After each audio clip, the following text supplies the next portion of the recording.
Arrogant judge orders the millionaire jailed. Then the poor little girl says, "Release my daddy, and I will make you walk." The court laughed, until the judge felt his legs. Before we begin, I'm curious.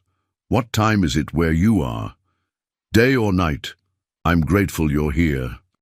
Please like this video and follow our channel so you don't miss our future uploads. The courtroom in downtown Boston fell silent as Judge Harold Mitchell wheeled himself behind the bench, his steel-gray eyes scanning the packed gallery with barely concealed contempt. 3 years in that wheelchair hadn't softened his reputation as the harshest judge in Massachusetts. If anything, the accident that took his legs had sharpened his cruelty. "Bring in the defendant," he barked, adjusting his black robes with practiced precision. The heavy oak doors swung open, and Daniel Cooper was escorted in, his $1,000 suit wrinkled from a night in holding. The charges were serious: embezzlement, fraud, conspiracy. The media had dubbed it the trial of the decade. Daniel's empire, built over 20 years, was crumbling. His lawyers flanked him, but their faces betrayed their pessimism. Judge Mitchell had never shown mercy to white-collar criminals, especially wealthy ones who thought money could buy justice. "Mr. Cooper," the judge's voice dripped with disdain, "you stand accused of stealing millions from pension funds. Elderly people, veterans, teachers, all victims of your greed." Daniel stood, his jaw clenched. "Your Honor, I maintain my innocence. These charges are—" "Save it for the jury," Mitchell interrupted, "though I doubt they'll be any more impressed than I am. Bail is revoked. You'll await trial in custody." The gavel was already rising when the courtroom doors burst open. A small girl, no more than 7, ran down the aisle, her worn sneakers squeaking against the polished floor. Her dark hair was tangled, her second-hand dress torn at the hem. Security guards moved to intercept her, but she was quick, dodging between the benches. "Stop!" she screamed, her voice piercing the formal atmosphere. "You can't take my daddy!" The room erupted in confused murmurs. Daniel's face went white, his mouth opening in shock. He'd never seen this child before in his life. Judge Mitchell's eyes narrowed dangerously. "Remove this child immediately," he ordered. But Emma planted herself in front of the bench, tears streaming down her face. "Please, Mr. Judge," she said, her small voice trembling but determined. "Let my daddy go, and I'll make you walk again." The silence that followed was deafening. Someone in the gallery laughed nervously. The bailiff reached for Emma, but she stepped back, her green eyes, so much like Daniel's, blazing with desperate determination. "I mean it," she said, louder now. "My mommy told me before she died. She said I had a gift. She said when the time was right, I'd know what to do." Judge Mitchell's face flushed with rage. "This is a courtroom, not a circus. Bailiff, remove—" He stopped mid-sentence. His hand, gripping the armrest of his wheelchair, trembled. The pencil he'd been holding clattered to the floor. "Your Honor?" the court clerk asked, concerned. Mitchell's eyes were wide, staring at his legs. His right foot, the foot that hadn't moved in 3 years, twitched. The entire courtroom saw it. The twitch became a movement. His toes flexed inside his dress shoes. A woman in the gallery gasped. The court reporter's fingers froze over her keys. Daniel staggered backward, his lawyers catching him as his knees buckled. "What did you do?" Mitchell whispered, his voice hoarse. Emma wiped her tears with the back of her hand. "Nothing yet," she said simply, "but I can do more. Let my daddy go, and I'll show you." The judge's left foot moved. He gripped the arms of his wheelchair so tightly his knuckles went white. The prosecution attorney stood, his face pale. "Your Honor, perhaps we should recess—" "No!" Mitchell's voice cracked. He was staring at Emma as if she was something otherworldly. "How is this possible?" Emma stepped closer to the bench. "My mommy said sometimes people are broken in ways doctors can't see. She said the body remembers how to heal if someone shows it the way." She reached out her small hand toward the judge. But first, you have to let my daddy go. He didn't know about me. Mommy never told him. But I need him now. I don't have anyone else." The courtroom held its breath. Daniel found his voice. "Your Honor, I don't know this child." "This must be some mistake." "No mistake," Emma said firmly, turning to look at Daniel for the first time. "Sarah Walsh was my mommy. She died 6 months ago. Cancer. She told me about you before she died. Told me to find you if anything happened to her." The revelation hit the courtroom like thunder. Daniel Cooper stared at the girl claiming to be his daughter, his mind racing through memories of 8 years ago. Sarah Walsh. The name hit him like a physical blow, the brief relationship during his business trip to Providence. 3 months of something that might have been love if he hadn't been so focused on building his empire. She disappeared without explanation, without goodbye. Now he understood why. "Sarah's dead?" His voice came out strangled. Emma nodded, her chin trembling. "She got sick last year. The doctors tried everything. Before she died, she gave me your picture. Said if I ever needed help, I should find Daniel Cooper in Boston." Judge Mitchell remained frozen in his wheelchair, his feet still showing signs of movement that shouldn't be possible.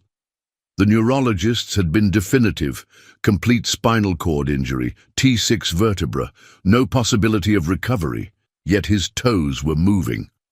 "This is highly irregular," the lead prosecutor, James Whitman, finally managed. "Your Honor, we need to—" "Quiet!" Mitchell snapped. His hands were shaking as he looked down at his legs. "Someone call Dr. Rodriguez from Mass General. Now!" The bailiff reached for his phone, but Emma stepped forward again. "You don't need a doctor," she said quietly. "You need to believe. Mommy said your injury isn't what everyone thinks. She could see things, understand things. She passed it to me." The judge's breathing was labored. "That's impossible. The MRI showed damage," Emma interrupted, wise beyond her 7 years. "But Mommy said sometimes the body creates its own prison.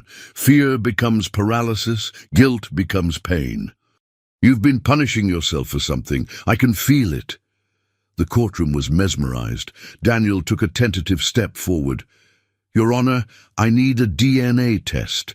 If this child is mine, she's yours," Emma said simply.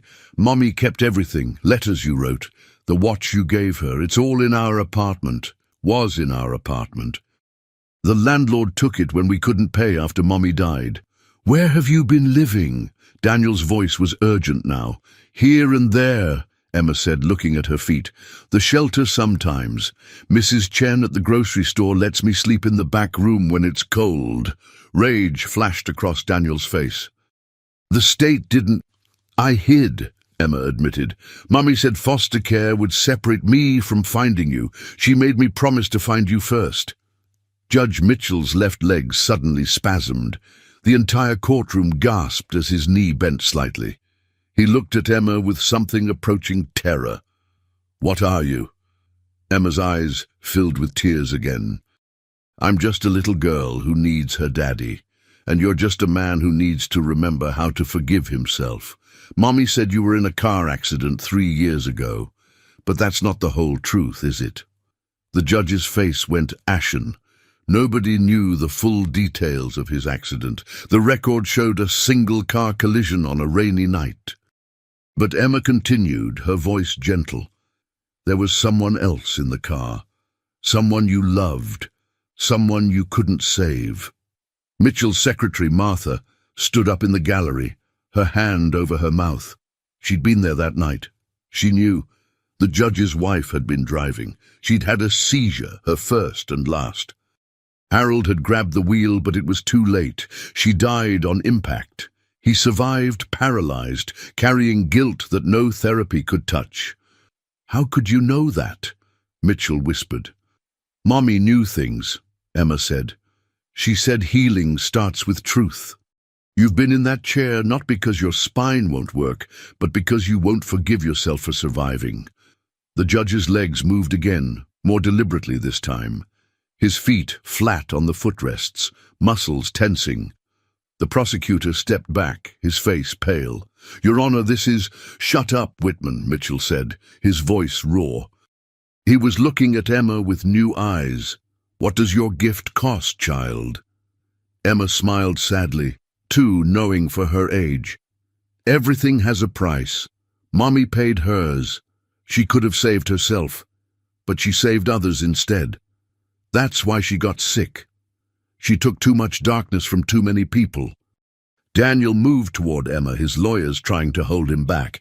"If she's my daughter, DNA test will confirm it," Emma said.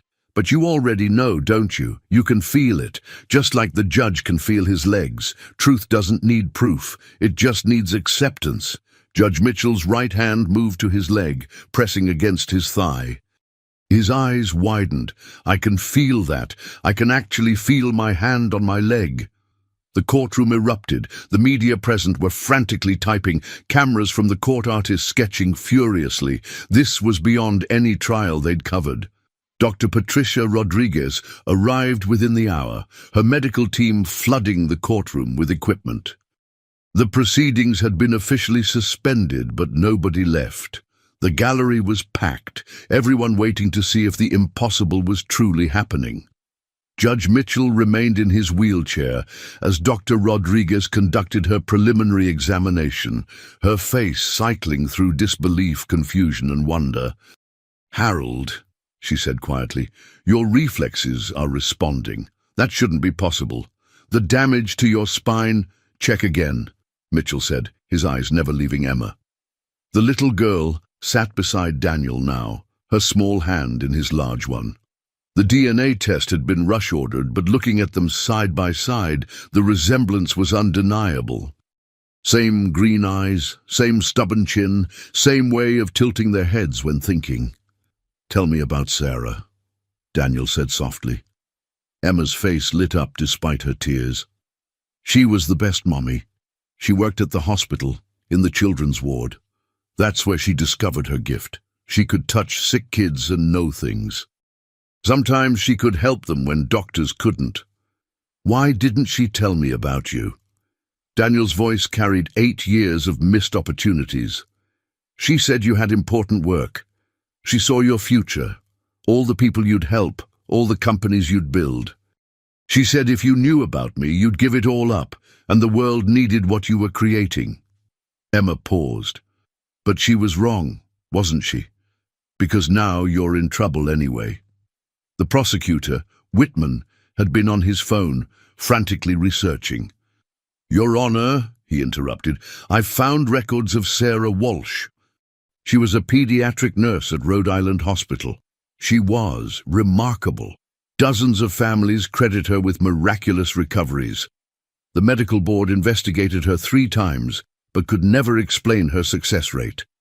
Judge Mitchell was sweating as Dr. Rodriguez continued her tests. His legs had been moving more frequently, each movement stronger than the last. "The nerves are firing," Dr. Rodriguez announced, incredulous. "It's as if the pathways are reconnecting. But Harold, this is medically impossible. Severed nerves don't just—" "They weren't severed," Emma said quietly. Everyone turned to her. "Your body shut down to protect you from the pain. Not the physical pain, the emotional pain. Every step would have reminded you that she couldn't take any. So you stopped walking." Mitchell's face crumbled.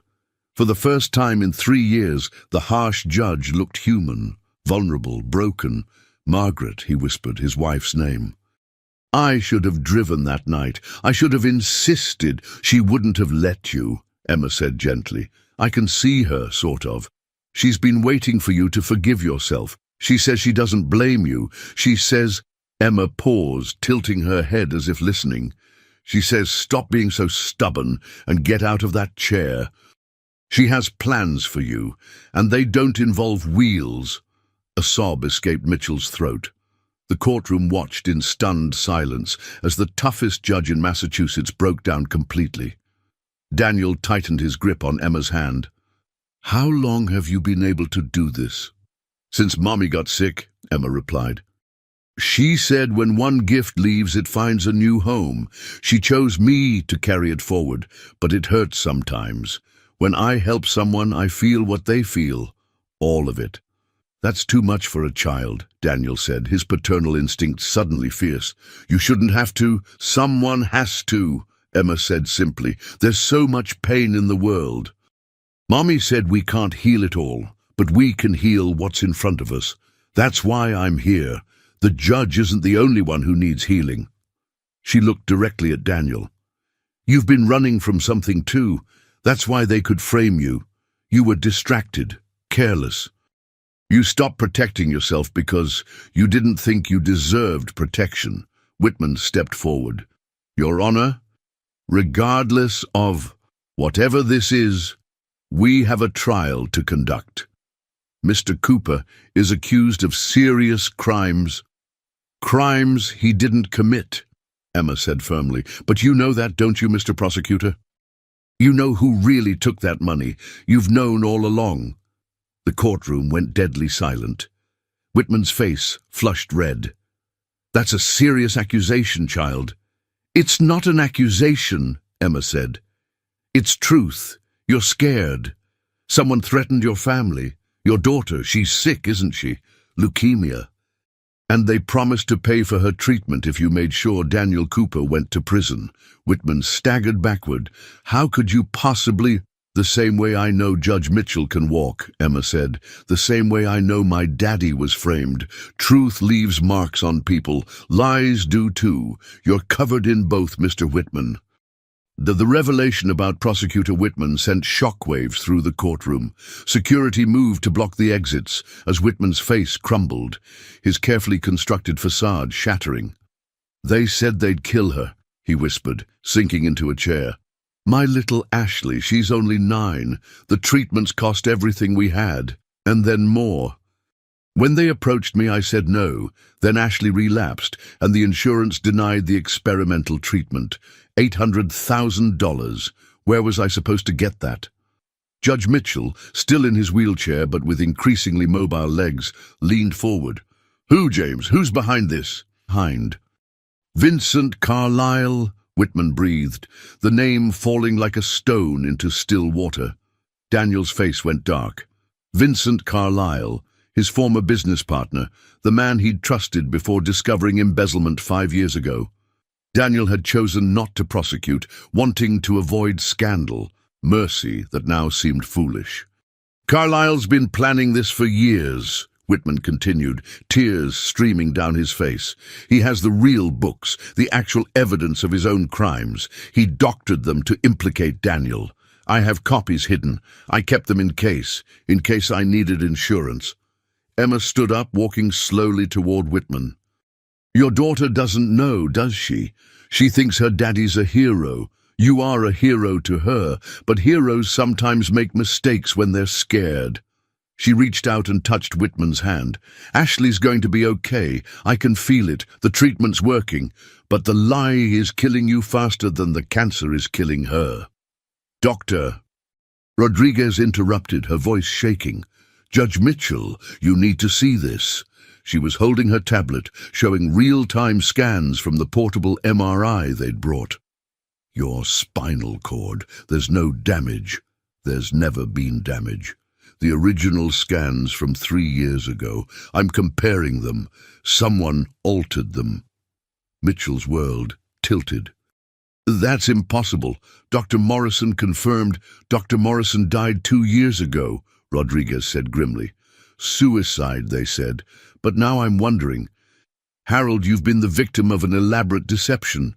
Someone wanted you in that chair. Someone wanted you broken, angry, controllable. Emma nodded sadly. The same someone who threatened Mr. Whitman's daughter. The same someone who framed my daddy. Mr. Carlyle didn't just want revenge. He wanted to own the justice system. A broken judge, a desperate prosecutor, and an innocent man in prison. All the pieces for controlling Boston's legal system. The courtroom doors burst open. Federal agents flooded in, led by Special Agent Monica Rivers. "Nobody move," she commanded. "This courtroom is now under federal jurisdiction. We've been monitoring Vincent Carlyle for 18 months. We knew he had people inside the system, but we couldn't identify who." She looked at Emma with something approaching awe. "We didn't expect our break to come from a 7-year-old girl." Daniel stood protectively in front of Emma. "She's been through enough. Relax, Mr. Cooper. We're here to help. Whitman, you're going to tell us everything. In exchange, we'll ensure your daughter's treatment continues and you'll receive witness protection." Judge Mitchell suddenly gripped the arms of his wheelchair. "I want to try," he said, his voice rough. "If it's all been a lie, if I can, actually." Dr. Rodriguez moved to stop him, but Emma raised her hand. "Let him," she said softly. "He needs to do this himself. The healing isn't just in the legs, it's in the choosing to stand." Deal. The courtroom held its collective breath as Judge Harold Mitchell, after 3 years in a wheelchair, slowly pushed himself up. His legs trembled, muscles weak from disuse but responding. He took one shuffling step, then another. Martha, his secretary, rushed forward to steady him, tears streaming down her face. "Walking," she breathed. "Harold, you're actually walking." He took another step, stronger this time. "Carlyle," he said, his voice gaining strength with each word. "He had someone at the hospital the night of the accident. They did something to me, injections, drugs. I remember being confused, unable to move, but I thought it was from the trauma." Agent Rivers was taking notes rapidly. "We'll need full medical workups, testimony, everything. Carlyle's network is more extensive than we imagined." Emma swayed suddenly, her face pale. Daniel caught her, lifting her into his arms. "What's wrong?" "Tired," she mumbled against his shoulder. "Helping hurts. Mommy said it would. Taking people's pain, even a little bit, it stays with you for a while. We're getting you checked by doctors," Daniel said firmly. "No arguments." Emma smiled weakly. "Okay, Daddy." The word hit Daniel like a lightning bolt. Daddy. 8 years of missed birthdays, first words, first steps. 8 years of Sarah raising their daughter alone, gifted with a burden no child should carry. 3 hours later, the courtroom had transformed into a makeshift command center. FBI agents interviewed witnesses while medical staff attended to both Judge Mitchell and Emma. The girl lay on a temporary cot, an IV dripping fluids into her small arm, her face peaceful but exhausted. Daniel hadn't left her side. The DNA results had come back. 97% match. She was his daughter, this remarkable child who'd walked into a courtroom and unraveled a conspiracy with nothing but truth and an impossible gift. Agent Rivers approached with a tablet. "Mr. Cooper, we've been to the address Emma gave us, Sarah Walsh's apartment. The landlord had indeed seized everything, but we've recovered it all. There are letters, photographs, medical records documenting Emma's abilities." "What kind of documentation?" Daniel asked, his hand gently stroking Emma's hair. "Testimonials from families at the hospital. Sarah kept detailed records every time Emma helped someone. Started when Emma was 5. A boy with unexplained paralysis. Emma touched him and he walked. A girl in a coma. Emma held her hand and she woke up. Dozens of cases." Sarah was trying to understand it, maybe find scientific explanation. Dr. Rodriguez joined them, her expression troubled. "I've examined Emma thoroughly. Physically, she's malnourished but otherwise healthy. But Daniel, there's something unusual. Her brain scans show activity in regions we typically see dormant. It's as if she's using parts of her brain that most humans can't access." "Is she in danger?" Daniel's voice was sharp with concern. "I don't know," Rodriguez admitted. "Sarah's medical files suggest she experienced severe fatigue after helping patients. Eventually, her immune system weakened. The cancer that killed her.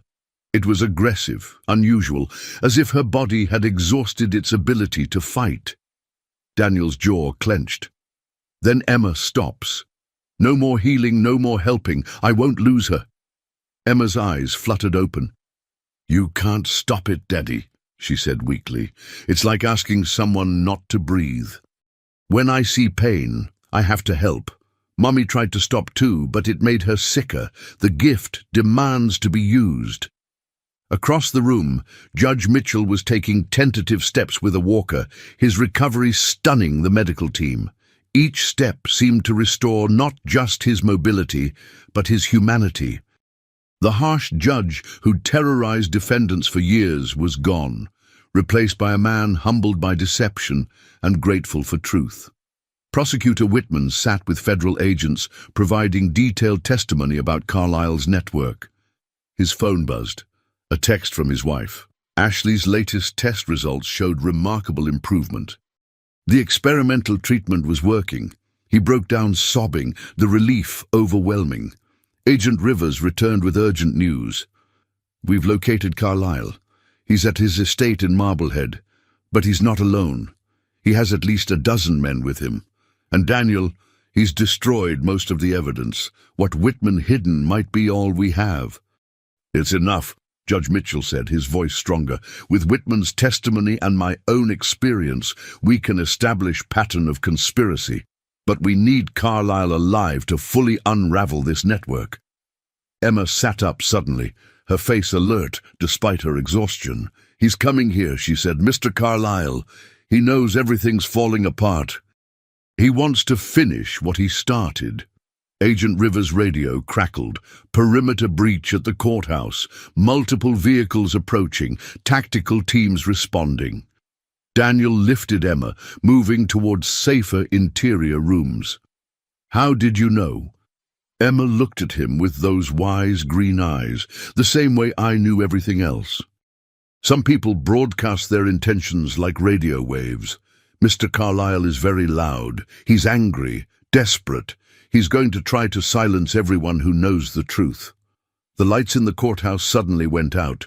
Emergency lighting kicked in, casting everything in an eerie red glow. Gunfire erupted from the lobby. Agent Rivers drew her weapon. Everyone down! Secure positions! Judge Mitchell, despite his newly recovered mobility, moved with surprising agility behind the judge's bench.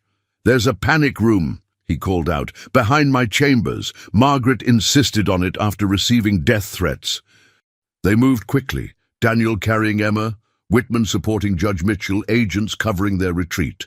The sound of combat grew closer. Carlisle's men were well-trained, well-armed, and desperate. The panic room was small but secure, reinforced steel walls and an independent ventilation system. As the heavy door sealed behind them, Emma whispered, "This isn't how it ends. Mr. Carlisle needs to hear the truth too. Everyone deserves a chance to choose differently." "He's a monster," Whitman said bitterly. "He threatened my child." "He's a broken person who broke others," Emma replied. "But even broken things can be mended, if they want to be." Outside, the gunfire intensified. They could hear Agent Rivers coordinating the defense over radio. Then, suddenly, silence. A voice echoed through the courthouse PA system. Vincent Carlisle's voice, smooth and cold. "Daniel, old friend," Carlisle's voice resonated through the courthouse speakers. "I know you're listening. You took everything from me 5 years ago. My reputation, my business, my family. They all chose you over me. Now I'm returning the favor." Emma tugged on Daniel's sleeve. "He's lying to himself," she whispered. "You didn't take anything. He lost it all by stealing, and he knows it. The guilt is eating him alive." In the panic room, Agent Rivers checked her ammunition while coordinating with backup teams via secured radio. "SWAT is 3 minutes out," she reported. "We just need to hold."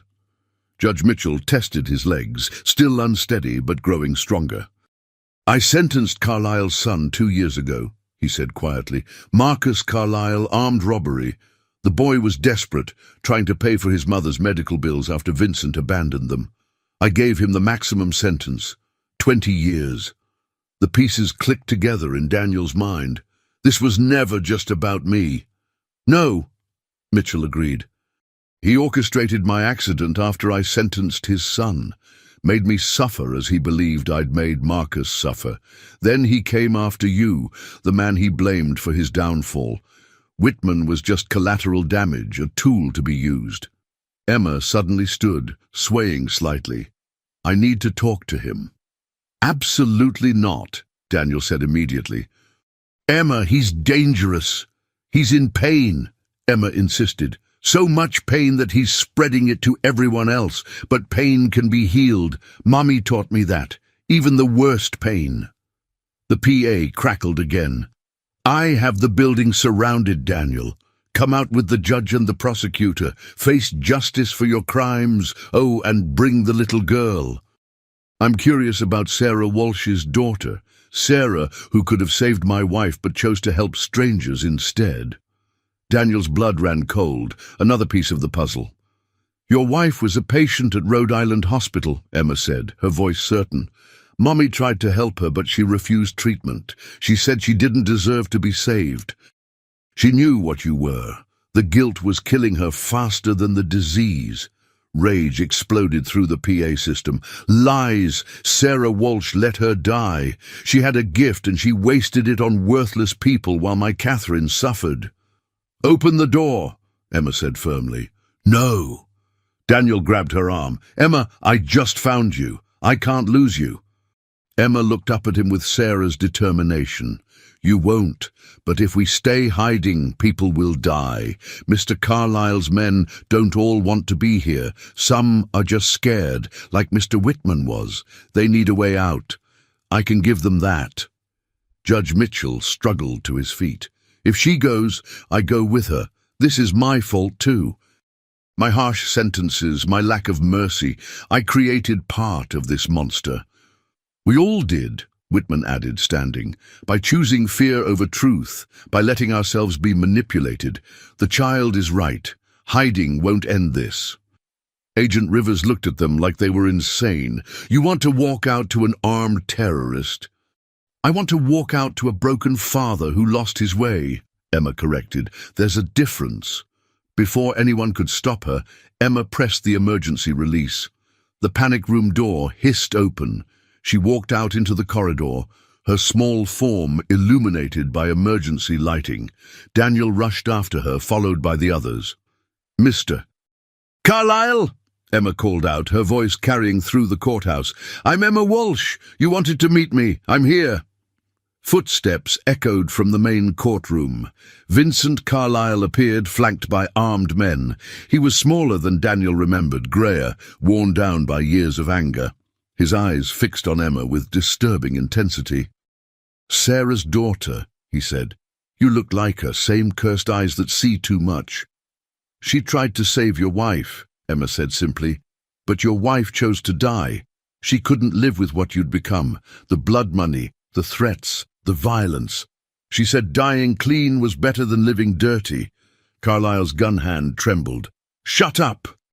Your son Marcus doesn't hate you, Emma continued, stepping closer despite Daniel's desperate attempt to pull her back. He writes letters you never read. He forgives you. He understands you were sick with greed, just like his mom was sick with cancer. I said shut up. Carlyle raised his gun, pointing it at Emma. His men shifted uncomfortably. Killing armed agents was one thing, but a child. Emma didn't flinch. You can shoot me, but it won't stop the pain. Only forgiveness does that. Forgive yourself, Mr. Carlyle. Your wife already has. Your son already has. Even my daddy forgives you, don't you, Daddy?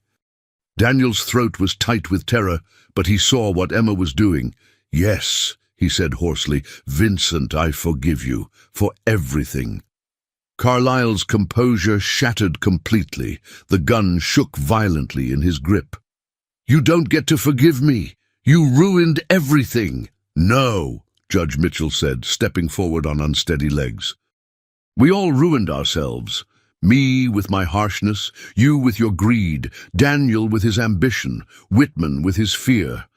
But this child is offering us something better, a chance to choose differently. The gun in Vincent Carlyle's hand wavered as tears streamed down his weathered face. His men exchanged uncertain glances, their weapons lowering slightly. The sight of their powerful boss breaking down before a 7-year-old girl shattered their resolve. "She wouldn't let me say goodbye," Carlyle whispered, his voice cracking. "Catherine died while I was in a meeting about destroying you, Daniel. I chose revenge over my dying wife's last moments." Emma took another step forward, her small hand extended. "She waited for you. I can feel it. She waited until she knew you were too far away to make it back. She didn't want you to see her that way. It was her last gift to you, protecting you from that memory." The gun clattered to the marble floor. Carlyle fell to his knees, sobbing. His men stood frozen, unsure whether to maintain their positions or surrender. One by one, they began lowering their weapons. "Stand down!" Carlyle choked out to his men. "It's over. It's all over." SWAT teams flooded the building, but Agent Rivers held them back with a raised hand. The scene before them needed no violent resolution. Emma knelt beside Carlyle, her tiny hand on his shoulder. "Your son needs his father," she said softly. "Not the criminal you became, but the man you used to be. The one who taught him to ride a bike, who read him bedtime stories. That man is still in there."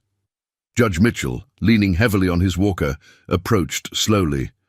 "Vincent, I'm prepared to testify about the mitigating circumstances. Your son Marcus, I was wrong to give him maximum sentence. He was a young man trying to save his mother. I let my own pain cloud my judgment." Whitman stepped forward too. "I'll testify about the coercion, the threats. We were all victims of our own choices, but also of circumstances beyond our control." Daniel helped Emma to her feet. She was pale, swaying slightly. "Daddy, I need to rest now," she whispered. Helping Mr. Carlyle took a lot. He had so much darkness. As Daniel lifted her into his arms, Agent Rivers coordinated the arrests. Carlyle went quietly, looking older and more fragile than the monster he'd tried to be. His men surrendered without resistance, many looking relieved it was over. Dr. Rodriguez rushed to examine Emma, her concern evident. "Her vitals are weak. We need to get her to the hospital immediately." The ambulance ride blurred together. Daniel held Emma's hand as paramedics worked, her skin cold and clammy. "Stay with me, baby girl," he whispered. "I just found you. 8 years to make up for. Please, stay with me." Emma's eyes fluttered open briefly. "Mommy says hi," she murmured. "She says she's proud of you. You're going to be a good daddy, different from before. The money won't matter anymore." At Massachusetts General Hospital, Emma was whisked into intensive care. Daniel paced the waiting room, his mind racing through everything that had happened in just one day. He'd started the morning as an accused criminal facing life in prison. Now he was a father, watching his gifted daughter fight exhaustion from healing others. Judge Mitchell arrived in a wheelchair, voluntary this time, his legs still weak. "How is she?" "They don't know," Daniel said hollowly. "Her body is shutting down from exhaustion. They said it's like she ran 100 marathons. Every organ is stressed." "She saved us all," Mitchell said quietly.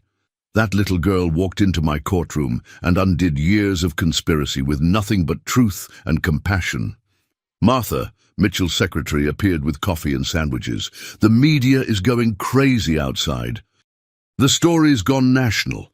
Miracle girl heals paralyzed judge, exposes corruption. They want statements." "They can wait," Daniel said firmly. "Emma comes first." Hours passed. Whitman arrived with his wife and daughter Ashley, who was in a wheelchair but smiling. "I wanted to thank her," Ashley said shyly. "The girl who helped my daddy tell the truth." Dr. Rodriguez emerged from the ICU, her expression guarded. "She's stable but weak. Daniel, she's asking for you. But I need to warn you, she's talking about things she couldn't possibly know. Medical histories of other patients, future events. It's as if the healing process has temporarily amplified her abilities." Daniel entered the ICU to find Emma propped up in bed, looking impossibly small among the machines and tubes. Her eyes were bright, despite her exhaustion. "Hi, Daddy," she said weakly. "Don't look so scared. I'm going to be okay. Mommy promised." "How do you know that?" Daniel asked, taking her small hand in both of his. "I see things more clearly when I'm tired," Emma explained. "Like the walls between past and future get thin. I can see you teaching me to ride a bike next spring. I can see Judge Mitchell dancing at his daughter's wedding. She's coming back from Europe, you know. They'll reconcile." "His daughter hasn't spoken to him in 3 years, Daniel said, confused. Emma smiled. "She will. Tomorrow. She's been watching the news. She sees her daddy walking again, but more importantly, she sees him crying. She never saw him cry before, not even when Mommy died." The next morning brought chaos to Massachusetts General. Media vans surrounded the building, reporters desperate for a glimpse of the miracle girl of Boston. But inside Emma's room, there was only quiet recovery and unexpected visitors. Marcus Carlyle stood in the doorway, escorted by federal marshals. Judge Mitchell had arranged a compassionate visit from the state prison.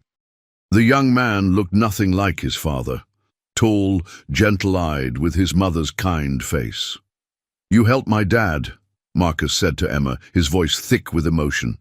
"The agents told me he confessed everything. He's finally taking responsibility. I've waited 5 years for that."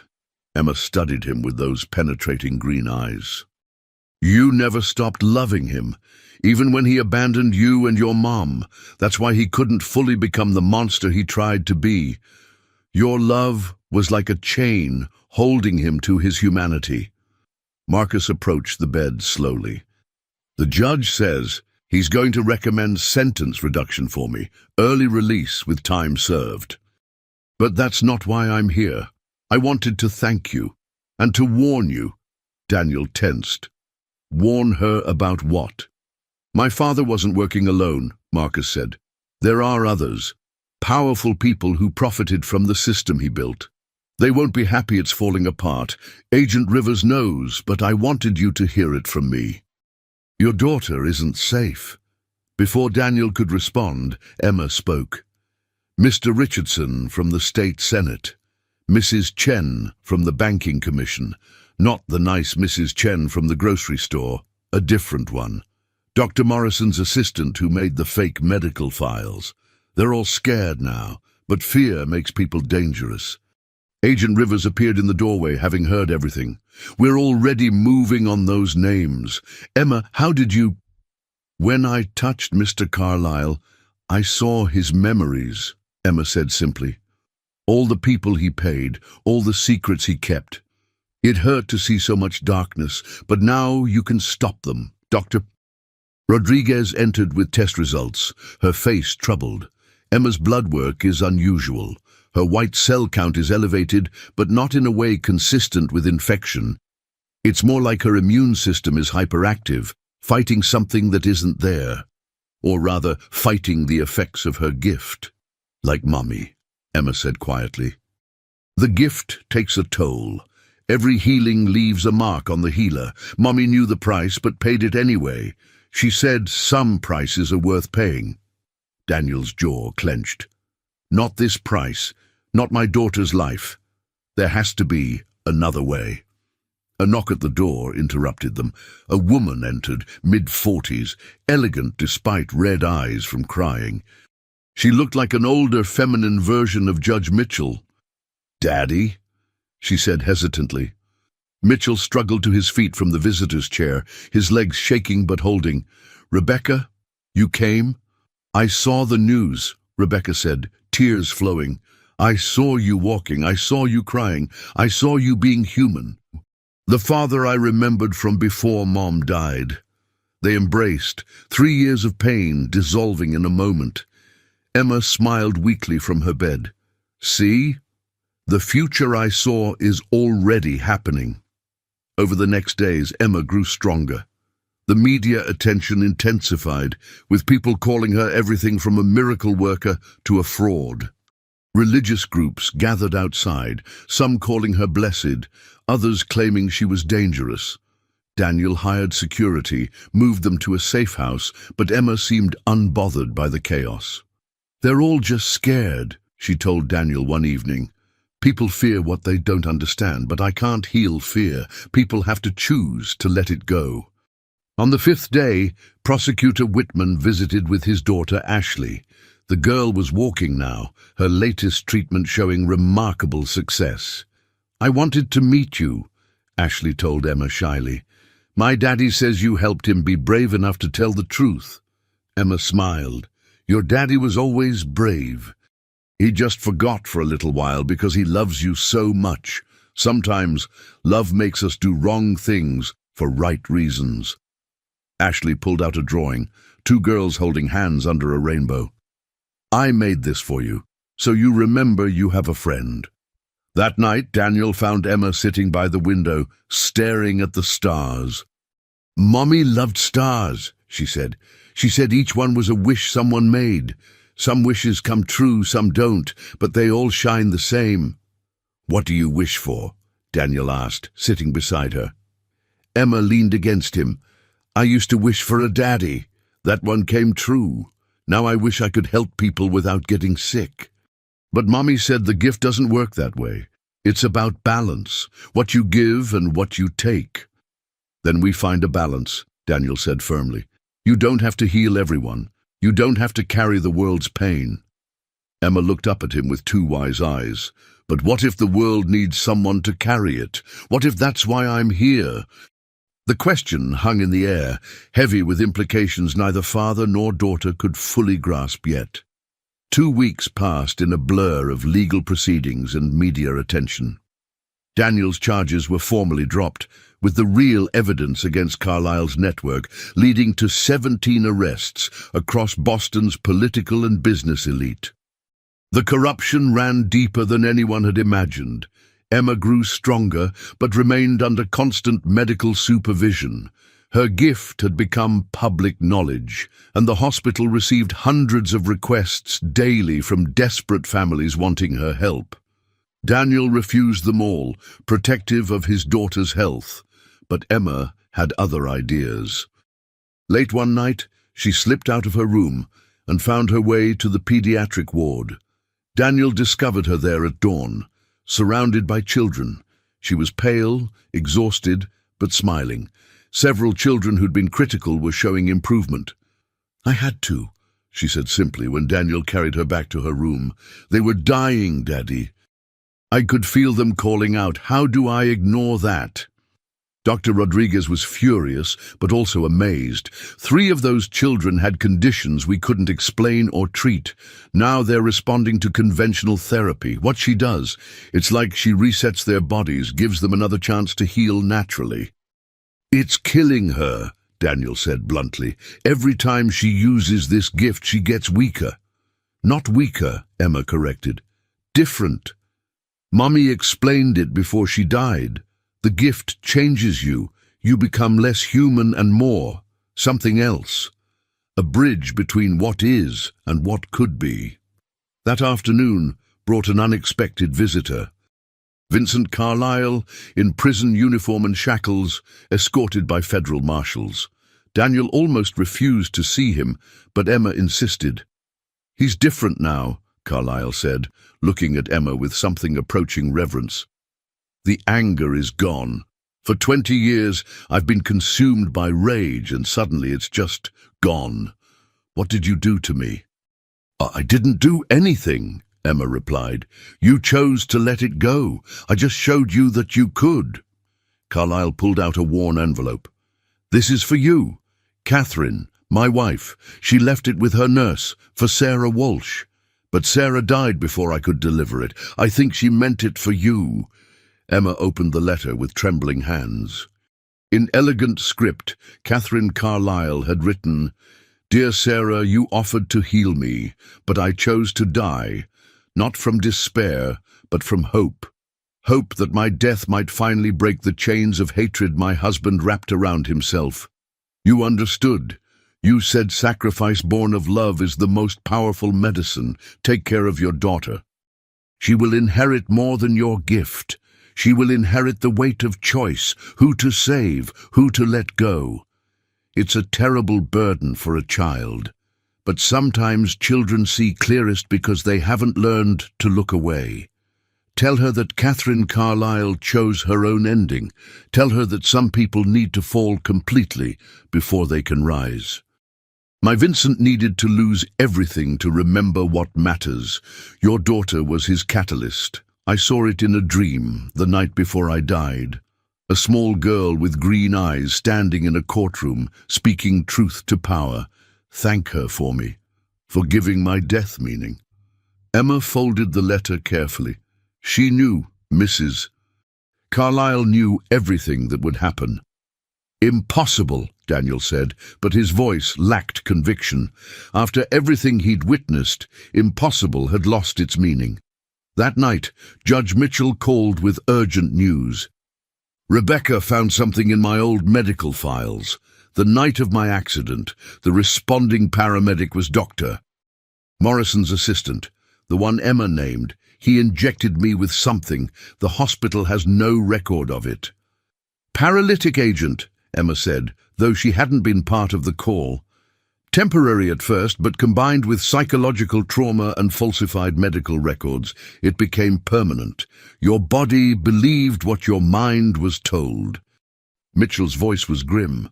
We need to exhume Morrison's body. If he was murdered, he was, Emma interrupted, but not by Carlyle, by someone else. Someone who's still out there, watching, waiting. Daniel felt a chill. Who? Emma's face went pale. I don't know. When I try to see them, everything goes dark. It's like they're hidden behind something, protected. Mommy mentioned them once. She called them the shepherds, people who think they can decide humanity's future by controlling its present. Agent Rivers, who'd been listening, spoke up. We've heard whispers, a group above government, above law. If they're real, if they're involved, this is bigger than Boston. This is global. Emma nodded slowly. They're afraid of people like me and Mommy. We see through their lies. We can heal what they break. That's why Dr. Morrison had to die. He was going to expose them. The room fell silent as the implications sank in. They'd exposed one conspiracy only to uncover something far more dangerous. Daniel pulled Emma close. They won't touch you. I'll make sure of it. But Emma looked at him with sad, knowing eyes. You can't protect me from what's coming, Daddy. None of us can. The shepherds have been planning for years. Mr. Carlyle was just a test. They wanted to see if they could control the justice system. They succeeded, until I interfered. The revelation about the shepherds changed everything. Within hours, Daniel had Emma relocated to a secure facility outside Boston, hired private military contractors for security, and began liquidating assets to fund their protection. But Emma seemed strangely calm about the danger. Running won't help, she told Daniel as they settled into the safe house. The shepherds aren't like Mr. Carlyle.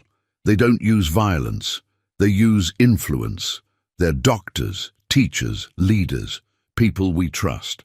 3 days into hiding, Agent Rivers arrived with disturbing news. Doctor, Rodriguez is missing. Her car was found abandoned, no signs of struggle, and Daniel, her research on Emma is gone. All of it. Emma closed her eyes, concentrating. She's alive. They need her. They want to understand how the gift works. They think if they can replicate it, they can control it. Can they? Rivers asked. No, Emma said firmly. The gift chooses. It can't be forced or stolen. Mommy tried to explain it to scientists before. They never understood. It's not in the blood or brain. It's in the choice to suffer for others. That night, Emma woke screaming. Daniel rushed to her room to find her burning with fever, delirious. They're hurting her, she gasped. Dr. Rodriguez.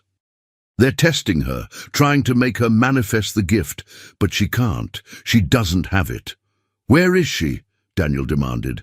Emma's eyes rolled back, her small body convulsing. Underground. Old subway tunnel. Abandoned station under government center. They've been there for decades, watching, waiting. Agent Rivers mobilized immediately, but when the tactical teams reached the location, they found it empty except for Dr. Rodriguez, unconscious but alive, and walls covered with photographs and files dating back 50 years. Every person with healing abilities, every unexplained medical recovery, every miracle, all documented, tracked, studied. Rodriguez woke in the hospital with fragmented memories. They kept asking about Emma, how her brain worked, how she knew things. They had technology I've never seen, brain scanners that seemed to read thoughts. They said humanity was at a crossroads, that people like Emma were either evolution or extinction. Emma, despite her father's protests, insisted on seeing Rodriguez. When they touched hands, Emma gasped, "They marked you. There's something in your blood now. A tracker. They're watching through you." Rivers immediately ordered comprehensive blood work, and they found it. Microscopic transmitters, technology beyond current medical understanding. The implications were terrifying. How many others had been marked? How long had the shepherds been watching? That evening, Judge Mitchell called with his own discovery. "I've been reviewing old cases. Patterns going back decades. Unexplained acquittals, mysterious evidence disappearances, witnesses changing testimony without reason. The shepherds have been manipulating the justice system for generations." Marcus Carlyle, now released on probation, provided another piece of the puzzle. "My grandfather mentioned them once. He was drunk, rambling about the men who really run the world. He said they weren't evil, just practical. They believed humanity needed guidance like sheep need shepherds." Emma listened to all of this with growing sadness.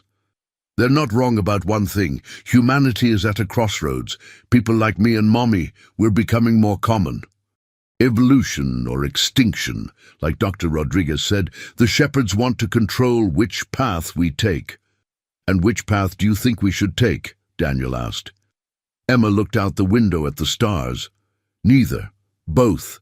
A third path. One where we choose together, not have it chosen for us. But that's the path the shepherds fear most. People making their own choices, even if they're wrong ones." The next morning brought a package to the safe house. No postmark, no delivery record.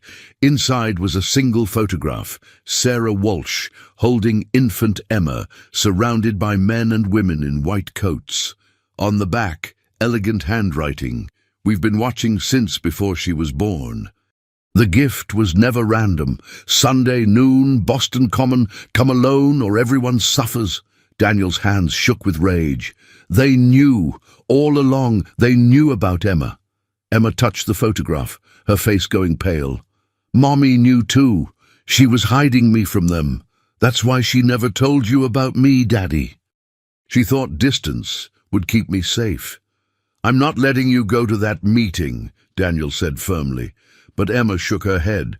"It's not me they want to meet, it's you. They want to offer you something, a choice. Join them or lose everything." "How do you know that?" "Because," Emma said quietly, "one of them is someone you know. Someone you trust. Someone who's been guiding your life without you knowing. The meeting isn't a threat, it's a recruitment." The room went cold as the implications sank in. The shepherds weren't distant enemies. They were friends, colleagues, mentors. They were everywhere. Daniel looked at his daughter, this impossible child who saw truth where others saw lies. "Then we go together. Whatever they want, we face it together." Emma smiled sadly. "That's what they're counting on. Your love for me is their leverage. But, Daddy, some battles can't be won with love. Some require sacrifice." "No," Daniel said firmly. "No more sacrifice. Your mother sacrificed enough. You've sacrificed enough. If the shepherds want a war, they'll get one." Sunday arrived grey and cold. Despite Daniel's insistence on protection, Emma convinced him they needed to go alone. "The shepherds don't make empty threats," she said. "If we bring help, people will die. Good people." Boston Common was nearly empty, the late autumn chill keeping most people indoors. At noon exactly, a familiar figure approached the designated bench. Daniel's blood froze. Richard Blackwood, his mentor, the man who'd guided his career for 15 years, walked toward them with a sad smile. "Hello, Daniel, Emma." Richard sat down carefully, his expensive coat pristine despite the weathered bench. "I imagine you have questions." "You're a shepherd," Daniel said, his voice hollow. "You've been controlling my life." "Guiding," Richard corrected. "There's a difference. Every choice was yours, Daniel. We simply arranged the options." Emma studied Richard with those penetrating eyes. "You killed my mother." Richard's composure cracked slightly. "Sarah's death was unfortunate but necessary. She refused to join us. Her gift, uncontrolled, was dangerous. She was healing people who were meant to die, changing destinies that needed to remain fixed." "Meant to die?" Daniel's rage was barely contained. "Who decides that?" "We do," Richard said simply. "For 300 years, the shepherds have prevented 13 wars, stopped 4 pandemics, and guided humanity through every major crisis. We're not monsters, Daniel. We're gardeners, pruning humanity's tree so it grows strong." Emma shook her head. "You're afraid of losing control. People like Mommy and me, we prove that destiny isn't fixed, that miracles aren't managed. That's why you really killed her." Richard pulled out a tablet, showing medical scans. "Your daughter's brain is evolving, Daniel. In 3 generations, people like her will be common. Humanity will change fundamentally. The shepherds want to ensure that change is controlled, beneficial. Join us. Help us guide this transition." "And if I refuse?" "Then Emma comes with us anyway," Richard said coldly. "She's too dangerous to remain free. Her gift is already attracting others like her. They're drawn to her like moths to flame. In 6 months, she'll be leading a movement she doesn't even understand." Emma stood up suddenly. "You're wrong about something, Mr. Blackwood. Mommy didn't refuse to join you. She pretended to refuse. She was gathering evidence, documenting everything. She hid it where you'd never think to look." Richard's face went pale. "That's impossible." "We searched everything." "You searched the physical world," Emma said, "but Mommy hid it in the only place you couldn't reach. In the memories of the children she healed. Each one carries a piece of the puzzle. When they remember her, they remember what she knew." Across the common, people began gathering. Not random pedestrians, but specific individuals. Daniel recognized some from the hospital, children Emma had helped, families Sarah had touched. They formed a circle, watching. "Mommy called it the network," Emma continued. "People connected by healing, by truth. You can't control them because they've been touched by something beyond your understanding. Love without condition. Sacrifice without reward." Richard stood, his hand moving to his pocket. "This is unacceptable. The shepherds are finished," Judge Mitchell's voice rang out. He walked toward them, no longer needing his walker, followed by Agent Rivers and federal agents. "We have everything. Sarah Walsh's testimony, hidden in the recovered memories of 17 children. Names, dates, crimes spanning decades." Richard laughed bitterly. "You can't arrest us. We are the system. Judges, senators, presidents, all answer to us." "Not anymore," Rivers said, holding up her phone. "This conversation is being broadcast live. Every major news outlet, social media platform, streaming service. The world is watching, Richard." Around them, hundreds of phones were raised, recording everything. The families Sarah had helped, the children Emma had healed, all bearing witness. Richard's composed mask finally shattered completely. "You don't understand what you've done. Without the shepherds, humanity will tear itself apart. We were the only thing standing between civilization and chaos." Emma approached him, her small hand extended. "No. You were the wall between humanity and its potential. People are capable of more than you believed. They can choose goodness without being forced. They can heal without being controlled. She touched Richard's hand, and he gasped. For a moment he saw what she saw, humanity's potential for both darkness and light, the beauty of free choice, the power of unmanaged miracles. Tears streamed down his face. Sarah knew, he whispered. She knew this day would come. She saw it when she was dying, a little girl bringing down an empire with nothing but truth. Emma nodded. She also saw your future, Mr. Blackwood. You have a choice. Help us dismantle the shepherds peacefully or watch them fall violently. Either way, they end today. Richard looked around at the gathering crowd, at the federal agents, at the cameras recording everything. 3 centuries of control, ending because a 7-year-old girl refused to be controlled. I'll cooperate, he said quietly. God help us all, but I'll cooperate. 6 months later, the world had changed in ways no one could have predicted. The exposure of the shepherds sent shockwaves through every government, every institution. Hundreds of powerful figures resigned, were arrested, or simply disappeared.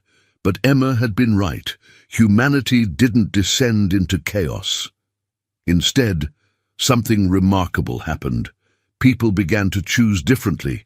The trials were extensive, with Judge Mitchell presiding over many of them. His experience being manipulated by the shepherds made him the perfect arbiter. Richard Blackwood's testimony proved invaluable, exposing centuries of manipulation. But the real victory wasn't in the courtrooms. It was in the quiet miracles that began happening everywhere. Children with gifts like Emma's emerged from hiding. Families who'd been told to keep silent about unexplained healings came forward. The network Sarah had envisioned became reality. Emma, despite her fame, remained focused on individual healing. But Daniel noticed the toll it was taking. Each healing left her a little paler, a little thinner.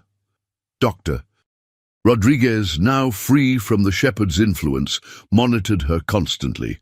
Her cellular structure is changing, Rodriguez explained to Daniel one evening.